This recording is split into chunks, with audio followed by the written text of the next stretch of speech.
We're basically just putting it in a bunch of install right now. So using this opportunity. Sorry. Coke, you love to hear the sizzle. I was about to say, that's the advertisement right there. Yeah. Welcome. Free advertising, Coke. They really needed our advertising right there. Clearly.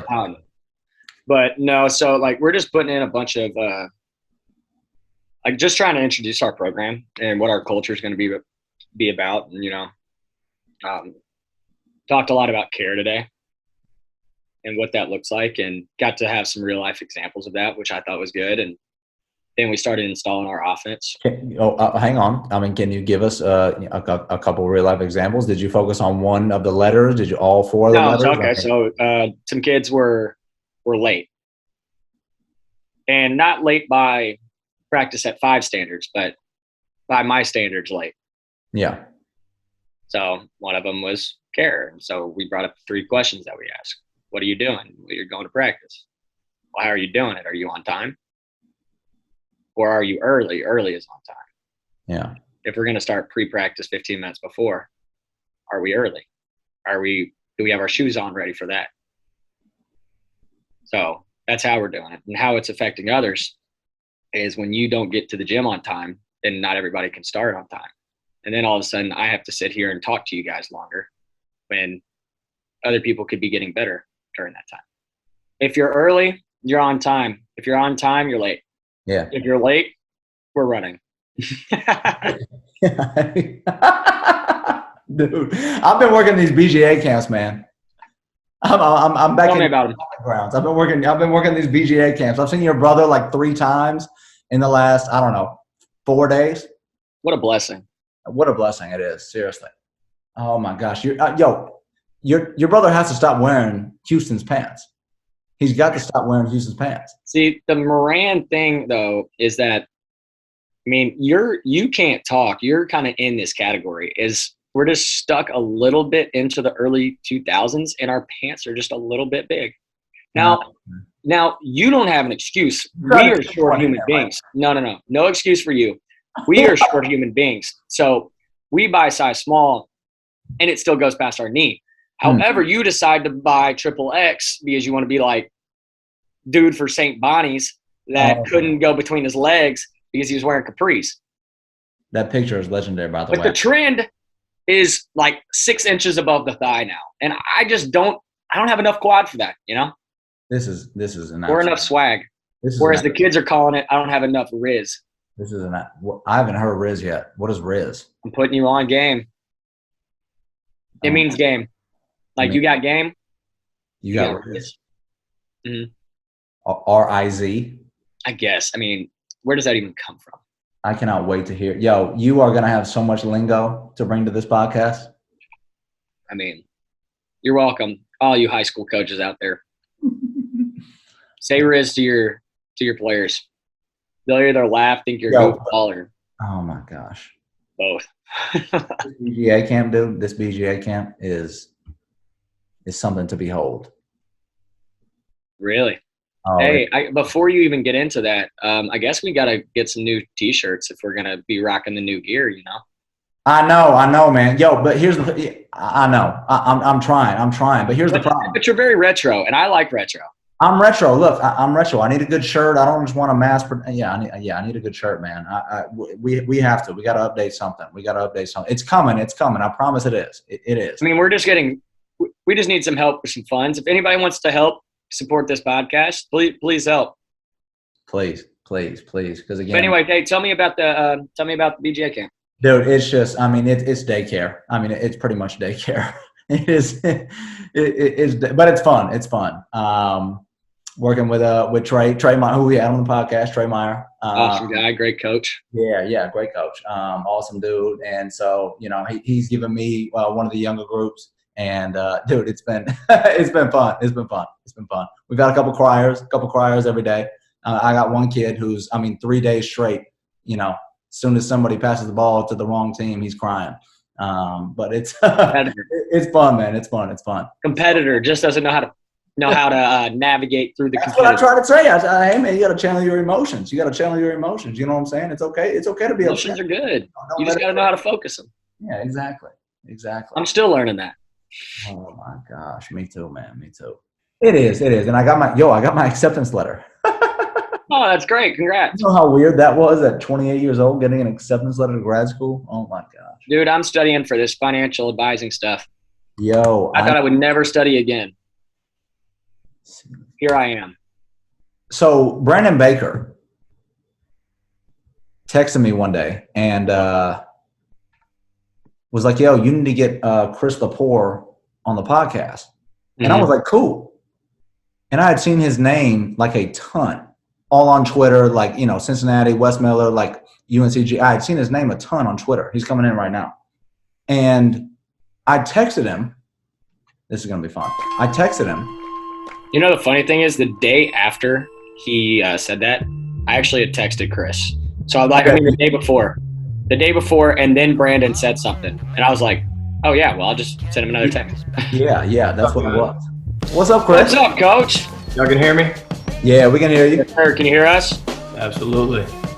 All right. So hang on. We got to talk about how when I texted you, apparently Nate had texted you the day before. And yeah, man. Hang on. Let me start off with my story. So I had seen your name like a gazillion times on Twitter, all on Twitter, everywhere. Right. UNCG, now at Cincinnati. And then all of a sudden, you know, I sent you the text and you're like, hey, man, basically you were like, I think we played together and played against each other or you coached against me. And then Nate had just reached out. And I'm like, Brandon Baker had just reached out to me. And I just sent that text out of nowhere. And then here we are. That's awesome. So you were in contact with Bake? Yeah. He actually, the funny thing is he reached out to me. I think he reached out to us the same day, but I had texted you the day before. Gotcha. And he actually texted me the next day, and I was like, okay, that was weird. Like, I just reached out to Chris. That's awesome. Yeah, he's supposed to come by practice sometime because he doesn't live far from here. Yeah. It's a good reminder to follow up with him and get him over next week. Yeah, no doubt. Who's Laura Brenner? That's me. Oh, okay, that's you. I'm Laura. Laura, at least that's my mother-in-law. That's whose computer I'm using. So I love it. So all right, were you a student assistant or manager at Belmont when Brandon was there? Yeah, I was a manager when Brandon was there, and he had the most unique senior year. Yeah. Did he kind of tell you guys his story about all that? Tell us. So he was getting his teacher's certificate, and so in order to actually complete the degree and get the certificate to be licensed to teach, he had to be in a school in a classroom from 7 a.m. to 3 p.m. every day. And, you know, we practiced at 1 or 2 o'clock every day. And so he just didn't practice this whole senior year. Oh, what that would have done to my hips. So he would come in at like 6 a.m. before school and shoot and like go over the plays. He would come in late and shoot and like go over the plays, but he literally couldn't practice. I mean, we would have had to practice at 5 p.m. or something to make it work. And Coach Bird wasn't doing that. You know, Coach Bird's got to be at the movie theater by 4:30 or the tennis court at the country club. So, oh my gosh, it was amazing. And then, you know, he kind of lost his starting job because of it. Yeah. But still had a huge impact his senior year, and it was pretty incredible going off essentially no practice. Still had a great senior year. Hey, he was on load management. Yeah, exactly. Before it was a thing. He created load management. He invented that. Pretty incredible. All right, okay. Look, real quick, Coach, we got Chris Lepore on the show with us today. He is the chief of staff at Cincinnati. I talked a little bit already. Man, so all right, you're at Belmont, and then you get the UNCG as a graduate assistant, correct? That's exactly right. Yeah. So talk to us. I mean, how'd you go? Belmont assistant like that, and then to UNCG as a graduate assistant. How was that? Yeah, it was. I really wanted to go the GA route. And so as a manager, like that's what I was really, really looking for. And, it sounds great in your head, right? You're a manager, you're like, oh yeah, graduate assistant. Like it's probably easy to get one of those jobs. It's should be a smooth transition. And then you start trying to get one, and you're like, oh wow, this is it's a lot harder than it looks. Yeah, no kidding. You know, the first couple times I didn't get picked because, you know, they took somebody who was on their team that played for them, that just graduated and then went right into a graduate assistant role. And, you know, I remember another school, like, they're like, hey, you know, we're going to go with one of the assistant coach's nephews. Sorry, man. And it's like, this is a lot harder than I thought, you know? Like, I'm not anybody cool's nephew. Like, I'm not. I wasn't a McDonald's All-American. This is going to be a lot harder than I thought. Yeah. And I really didn't have a great like skill set at the time. Like, pretty much the only things I could do was work guys out, and I had energy for camp. Yeah. And that was really about it. You know, like that's why anytime I get the chance to speak with managers now, I'm like, please learn video. Like, please make sure you know the Google suite. Like, make sure you know how to run a Google sheet, a Google Doc. Make sure you're up on Excel and Word, and make sure you learn Photoshop, and make sure you learn Adobe Premiere. Like, I wish I had all those skills. I'd have been a lot better in an interview. But it just so happened, like, UNCG wasn't even on my radar. I just happened to have worked a camp with a guy who was the GA at UNCG, and he was given a promotion to ops on the condition that he could replace himself as the GA. And we just happened to have worked a camp and worked in the same gym. And he called and he was like, you know, what do you think? What do you think? And I was like, man, Greensboro, North Carolina, I don't know anybody out there. I was like, are you guys any good? And he was like, well, no, not yet, but we're going to be. And I think they had won maybe 9 or 10 games that year. And, you know, it was maybe Wes's second year as head coach. And he was like 30 years old. And so I was kind of like slow playing it. And, you know, I was like, I don't know, I want to try out, you know, this list of schools that I could never have gotten a job at before. And, you know, he actually called me. This is Pat Flesher, who ended up being ops at UC Irvine, is now a high school coach in Oklahoma. He called me a couple days before the Final Four. I think it was in Dallas or Houston that year, maybe Dallas. And he goes, hey, man, just wanted to follow up with you about the UNCG job. Like, I set up an interview for you and Coach Miller when you get there. And I was like, huh, I guess I don't have a choice now. And we sat down, and I just felt an instant connection with Coach Miller. And he was young, and he was really, literally in the interview, he goes, I really just need somebody to come in, work out our players, and take over my camps. And I was like, that's the only 2 things I know how to do. This is perfect. And so it was just an instant connection. Everybody I talked to after that said he was a rising star in the business, and that UNCG wouldn't be bad for long. We did stink my first couple of years, but we eventually got it turned around. But that's kind of the story of how it all happened. That is so crazy. That's okay. So you said after your first couple of years, Asa, I'm gonna interject real quick. Yeah. So what happened after your first couple of years as a GA? What movement happened there? Yeah, so we weren't very good. First year we maybe won 10 regular season games. I think we won a game in the tournament. So 11 wins our first year together, and then 15 the next year. And so we felt like we were starting to build a little bit, and we had some guys stick with us instead of, you know, doing the cool thing to do, which was leave, right? Make the announcement. Yeah. And then hashtag the 5 years after that, we won a combined 125 games. So it turned around quick, and it really just credit to like being able to build culture and coach seniors who were freshmen, and guys just stuck with us and believed us. I mean, that believed in us, and it's really that simple. So Nate, before you go, what is you said guys believed in us. What would you say was something that stuck out to you for why they bought in so well and wanted to stay and wanted to be around that? What was something that you could pinpoint? Yeah, I think number one, they felt a connection with Coach Miller beyond basketball. Really, he's really into, what we kind of call player care.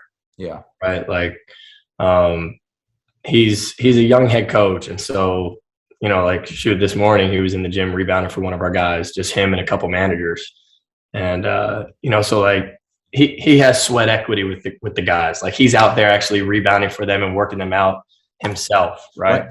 Sweat equity. That's pretty good. Yeah, man. That's a big thing for us. Sweat equity. I like that. Yeah. And so, guys feel around Coach Miller that they can be themselves, and playing in his system, there's a lot of freedom on offense. He's very demanding on defense. But outside of hoops, he grab coffee with guys if they like coffee. He'll read books with guys if they like to read books. Go Chipotle with guys if they like burritos. He gets into their lives, and I think guys really bought into that, and they knew that they had a coach who wasn't that far removed from being in their shoes and was a proven winner as a player. And I think those connections, and it filters down from Coach Miller. Like he made sure that was something that's really important to the entire staff. Like he's like, if you guys are going to grab lunch on campus, like should have a player with you, The rules had just changed with meals where you can do occasional meals all the time. And what?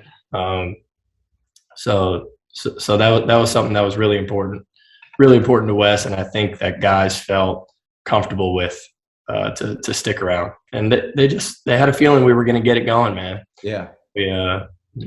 Sure enough, we did. That's awesome. Sorry, you got distracted for a half second. My wife's yelling at me through the window, telling me there's a rainbow. So there's a rainbow in Akron, everybody. But hey, it's not a double rainbow, is it? A double rainbow.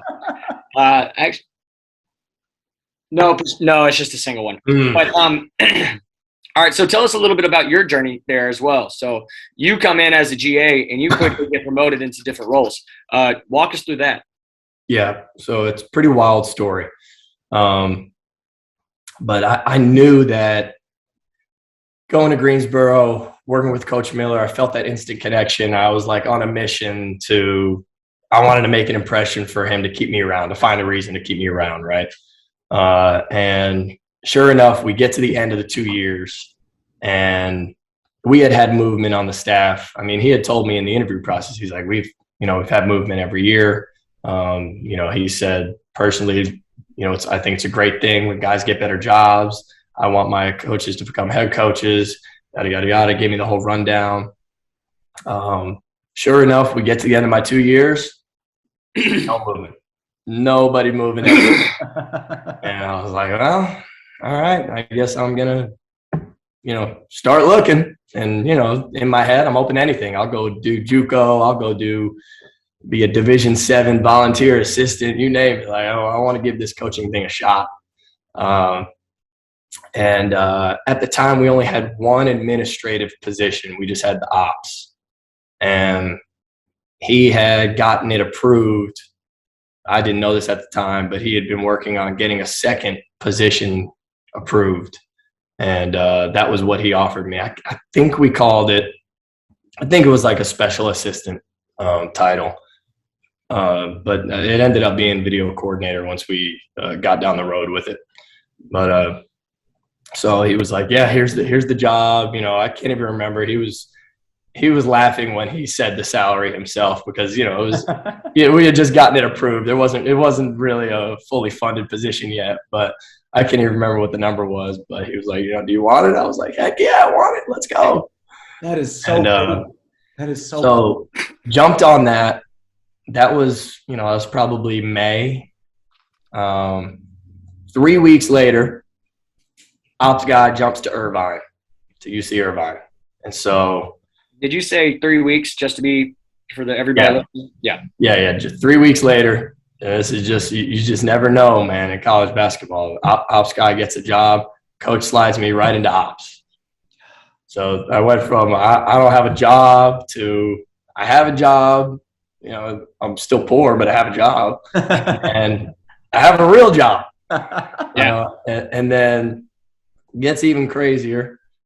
Month later, one of our assistant coaches was having health issues and had to go on medical leave for a stretch. And, wasn't sure like what was going to happen there, if he was going to retire or if he was going to come back. And so it wasn't like a vacant position to hire. And so coach was like, oh, I guess you're the third assistant now too. You're gonna be the third assistant and the ops here, and we'll just kind of see how it goes. And at the end of the year, I'll hire one or the other. I was like, all right. I didn't know how to be a special assistant. Sure as heck didn't know how to be an ops, and then I definitely did not know how to be an assistant coach. So this all happened in the span of 2 months, which was just absolutely wild. But it just so happened that year we went to the NCAA tournament. And if it ain't broke, don't fix it, baby. So he kept me on the road, and we hired an ops guy, and we kept it going, man. Yeah, that's your journey's so cool. Okay, so that is so crazy, man. And so you're I'm so glad you say if it ain't broke. No, I'm sorry. Yeah. Is that right? What's that? You're the assistant for 3 years or 4 years? It would have been, let's see, I was GA for 2, assistant for 5. And 5, then, excuse me. And then over to, don't get ahead of yourself. My bad. No, I'm playing. Yeah, we got it. So, Asa, you were going to say something, and I cut you off earlier. No, I was just going to ask about, one of those years. You just mentioned how you went to the NCAA tournament one year. One year you didn't go to the NCAA tournament. You faced a team from Nashville. Started with an L. I think it was Lipscomb University. What? And Lipscomb. Now listen. They played a lot of North Carolina teams that year. They had a good record against them. They beat them all. Talk about that game for a little bit, and that leading up to it. I knew what I was walking into when I signed up. All right. And the way I look at it, my all-time record against Lipscomb is pretty good. So, I was due. There we go. There you go. There you go. All right, hey, so it was a tough way to go. Question is 30-point loss on our home floor with 6,000 fans there was pretty rough. I tell you what, that was one of the coolest gyms though. That was a really, really neat environment. I remember I pulled up the ESPN Plus that day. I was tuned in. I was locked. I was locked in. Atmosphere was electric. I think can't remember. Nate, did you have 30 in that game? What was you doing? This was my 5th year? No. Isaiah Miller, that's who y'all had that year? Remember that picture where it looks like he's just dunking on me from like 20 feet away? He was a great pick. It's framed in the office somewhere. And it's funny you bring up Isaiah Miller. He's actually upstairs right now. He's staying with me for a couple days. Oh, you should bring him down. Tell him what's up. I'll bring him down. I will bring him down in a couple minutes. I really will. All right, hey, bring him down towards the end. I will. We'll get about. Let me know when it's time. I'll bring him down. All right. So your last year at UNCG, somebody on your coaching staff, obviously, Wes gets the job at Cincinnati. What's going through your head at the moment? Well, it was strange because that off season or the previous off season, I think the Wake Forest job opened, and everybody was like, "You're gone. You're going to Wake Forest. 100%, no question about it. You're going to Wake Forest." Wake Forest doesn't happen, and then I don't know, maybe a month before Cincinnati opened, Carolina opens, and everybody's like, "All right, man, have fun at Chapel Hill. You're going to Carolina." Carolina doesn't happen, so I'm like, "Sweet, man, we're locked in. We're in Greensboro till the end of time. Let's go." And then Cincinnati opens, and all of a sudden, like, it's moving. And this is after, like, I had already gotten my mind, like, we're at Greensboro for the next 10 years. Like, we're gonna do it big here. And so he gets the job, and I'm like, if he wants me to come with him, my bags are packed. Let's go. And sure enough, called me in. He's like, "Hey, are you coming?" And I was like, bags are packed. Let's go. So it was honestly that simple of a conversation. We hadn't really, like, the coach isn't the type to make a promise and not keep it. So it's not like he ever said, like, hey, when I get my next job, I plan on you coming with me. But it was kind of understood, that would be a part of the plan. So did he, right as he got the job, he was like, hey, so do you have the camp stuff ready? Oh, yeah, for sure. Hey, camp starts in a month. Are you ready to do it at Cincinnati? Yeah, he actually, one of the first things he said was, we're not doing camp this summer, FYI. You were like, yes. I was like, all right, let's go get some players, because we only had 3 on the roster when we got there. Wow. Yeah, 3. It was a wild 30 days. God, Wild 30 days.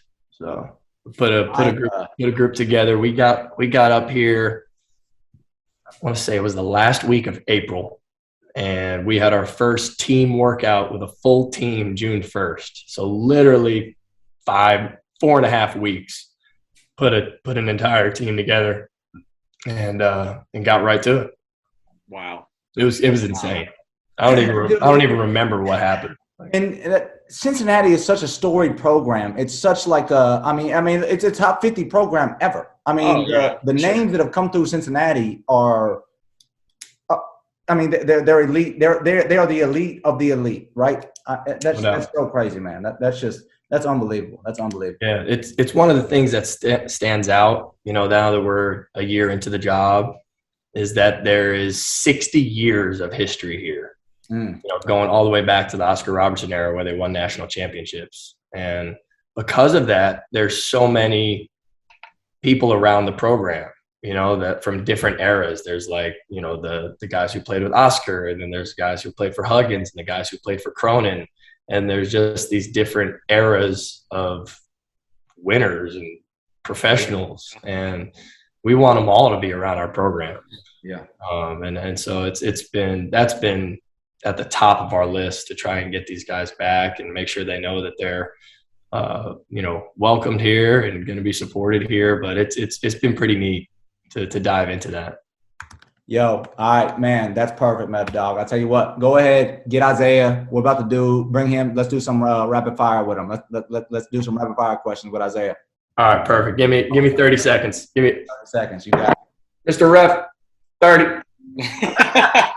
That better be. I'll be right back. No, you got to stay in too. Both of y'all got to go. Both y'all. This is what both y'all. Yeah, y'all got to stay on.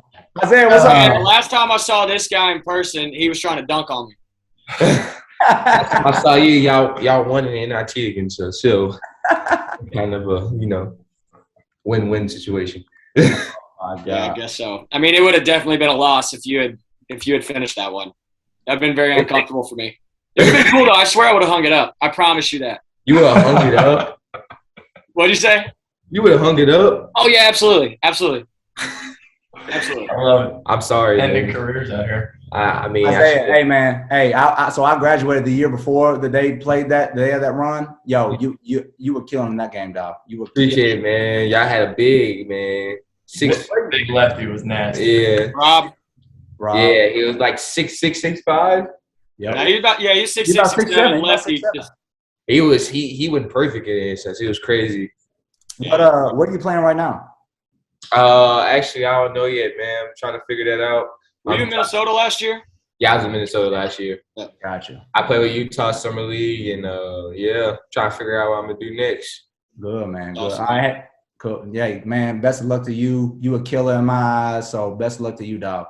Hey, real quick. So we'd like to end the show doing some rapid fire questions real quick. They just some basic basketball questions. I want both of y'all to answer them. I'm gonna do one. You're gonna do one. We're ready. One first one for coach. One for a coach, one for a player. So y'all answer the same question. First one. All right, last technical. Last technical. Ooh, actually, I got a technical in a high school game against Lipscomb Academy. Wow. Yeah, some kid pushed me after I got an offensive rebound, and then I retaliated. Not the right way to handle that. But I did call 2 technicals yesterday in practice. I was pretty proud about that. I'm a mean ref. My All last right. Yeah, same for you, Isaiah. my last technical was in the summer league. Got a technical just like literally a couple days ago. What'd you do? What did I do? It was against what team was that? The Raptors. It was against the Raptors. I was getting pumped up. You know, I just got a steal, got a little layup. You know, got another. Hold up. Whoa. You laid it up? Yeah. Hey, Coach, I told you to bring down Isaiah. I Yeah. don't know who this Listen, person Not the is. right guy. Listen, man. You know, I was playing on a sprained ankle, but I still had like 3 dunks that game. You know, Okay. It was I believe him. it was in a lane with like 3 people in there. Okay, a little bit of that action. Okay. Yeah. But yeah, I got technical, man. I stole the ball away from him, like literally like snagged it out of his hands. They called a foul. I said, you're terrible. I slammed the ball. He ain't give me a tech yet. But when I went over to my bench and started clapping with him, they gave me a tech. So it was crazy. All right. Hey, have either one of you guys gotten kicked out of a game before? No. Never. He was pretty close. I was close. After a dunk one time, he like headbutted the ball back to the other team. It was a tech. It was like a tech delayed game. He gave me like 2 things. I'm like, bro. And we were like down 8, and you know that was like supposed to start the run, and then the run was over. Hey, man. All right. You're up 3 at the end of a game. Do you foul or let it play out? I'm up 3. Yeah, your team is up 3 at the end of a game. Do you foul or let it play out? I'm fouling. Fouling. Coach? Are you actually gonna foul this time though? I'm really gonna foul this time. we tried this. We're cut from the foul cloth. Yeah. And he tried to wrap dude up from behind. They didn't call it, and he banked in the 3 to send it to overtime. Did you guys end up winning? He did. We he hit the game winner. I hit the game winner. Like, come on, dog. He was just He made up for it. He wanted to have the game winner. I wanted a remember game. So No, I hear you wanted to get on overtime, House of Highlights. I get it. Nobody. Yeah. Yeah, but yeah, that happened. That happened like a couple times. They never called it. Like every time I like wrap around, they never call a foul. You got to go for the ball right on the wrist. Come on. Right on. That's All a right, common- hey, Coach, that's a same common question thing. for you. Oh, I'm fouling Yeah. for sure. Got a foul. All right. Okay. It depends on the seconds on the clock, really. But if it's a perfect situation, we're gonna foul right across that. Yeah. Next one. I know what Isaiah is going to say to this, but Coach, are you leaving your best player in with 2 fouls in the first half? Isaiah, I know Isaiah ain't coming out. because of this guy, I leave him in now. I played with like 4 fouls in the first half before. Yeah. 4? Like, yeah, I had like 4. Yeah, he changed us on that. Yeah. Man. I did. Like that was Walford.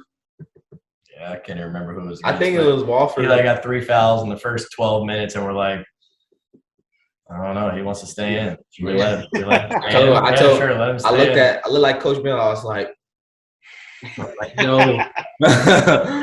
Like, no.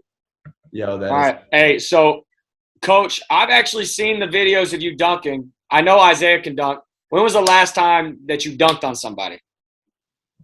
Dunked on somebody? We'll let Isaiah go first. It can be your kid, Coach. Last time I dunked on somebody, it had to be like in Utah minicamp. No, Dallas or Utah minicamp. Walk me through it. I was coming through the lane. I got the ball, running fast break. Big came and set me one. Extended the big out, and with a quick move down the middle. Off 2 or 1? Yeah. Off 2. Ooh. Body and everything. Body. All right. Hey, we're going to have to find the clip just to make it official. Coach, It's out there. It's out there. Tyke's goals count, Coach. Tyke's goals count. Yeah, I was gonna say I posterized my 4.5-year-old like 2 weeks ago. He was mouthing off, and I just kind of grabbed the ball, and I was like, "You want to play?" Boom! Got the shoulder rub, put the backpack on. It was good. Got to. Okay, there we go. All right. Y'all want to go for the tie or go for the win? That's hard. I'm going for Are we at home? Yes. For this question, yeah, you're at home. We're going for the win. I'm going for the win. Let's go. At home. All right. Okay. I like that. I gotta go for the win. Yeah, gotta go for the win. I know. Yeah. Gotta go for the win. I'm a risky dude, man. All right. I like. I'm a risky dude. I like this one for coach and player. Evening, early morning, or evening or night practice. I'm an afternoon guy. I like the sweet spot, 2, 3 o'clock. Me and him be on the same time. So like we used to work out together a lot. So schedule used to literally be like an afternoon to night type of thing. Yeah, that's good. There's definitely a place for like a good morning workout. Yeah, you can't off-season grind. You have to do one of those, like not one of those, a couple of those before get. So all right, Isaiah, real quick. So as a professional athlete, like now, like what is kind of in 30 seconds? What is your the grind you go through on a day-to-day basis, the work you have to put in? What does that look like now?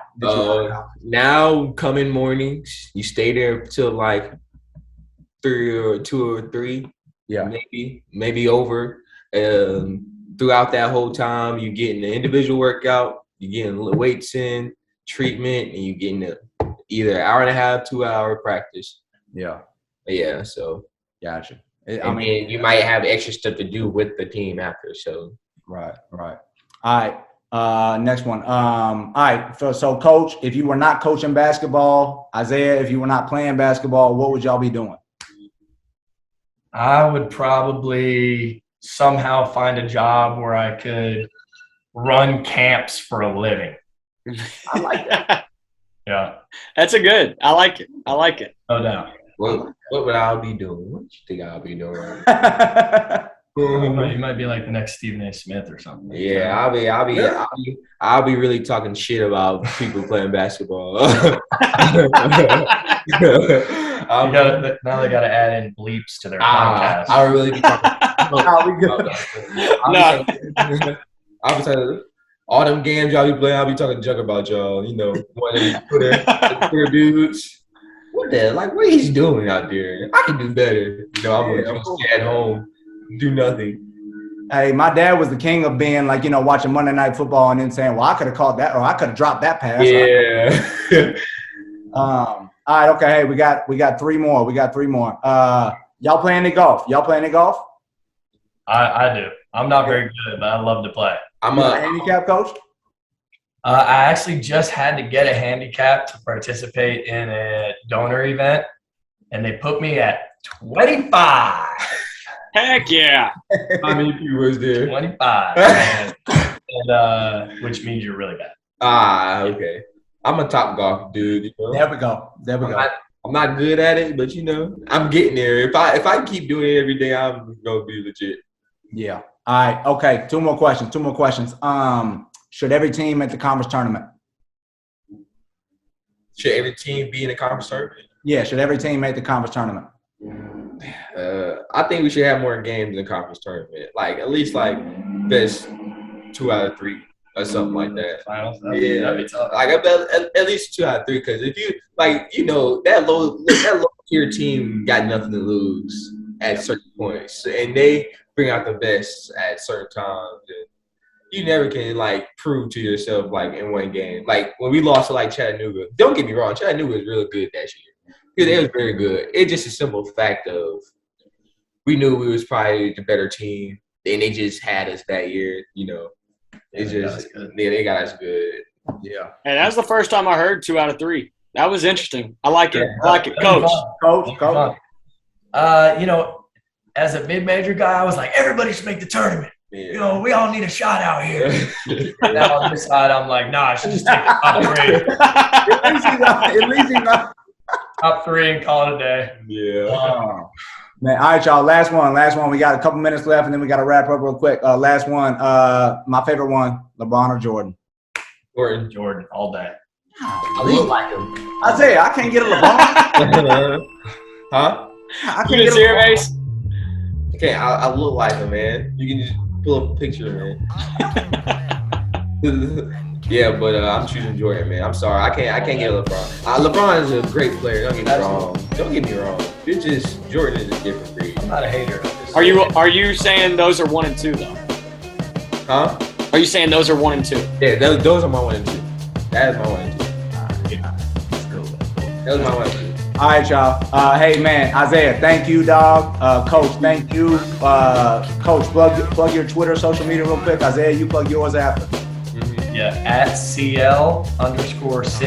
Give me a follow there on Instagram, Twitter. I try to get to the DMs and messages, but feel free, shoot me an email. Hit me up on there. I'll do my best to get back to you. No doubt. I'm at Isaiah Miller 1_ on my Twitter and Instagram. So yeah, y'all can get at me. Sooner or later, I will get to your DMs. Yeah, Isaiah won't follow you back, but I will. Cia will tell me if I need to follow you back. No doubt. No doubt. Well, I'll tell you what, you can find myself on Instagram at the Ace of Spades with a Z on the end. You can find myself on Twitter at Coach Ace of Spades. You can find Nathan on Instagram and Twitter at Coach Nate Moran. You can find Mind of a Coach on Twitter at Mind of a Coach Pod, and you can find us on Instagram at Mind of a Coach. Fellas, thank y'all again for real. Coach Chris, pleasure. Isaiah, best of luck to you, man. Thank y'all for real. Make sure y'all follow me and give me a follow. Especially you, Nathan. I'm sorry. I deleted the picture, dog. It's hanging up and all. I archived it somewhere in my. Hey, it's all right. Hey, you can check my Twitter. If you go /down on my media, I got it there. So if you need to find it, it's already on my Twitter. All right, thanks, guys. This was fun. It was fun. Hey, man, All right, boys. Appreciate y'all. In the breakbeat tune, automator on the fader corner shop with the boom. Slapping hands with my brothers as we rise to the sun. Lays on fonts, feel the rhythm of the rhymes you stone. Same on appel, baby doll, for your pleasure tonight. Here's the gender with the squeaks, we be like so on ice. Check it. Here's the gender with the squeaks, we be like so on ice. Check it.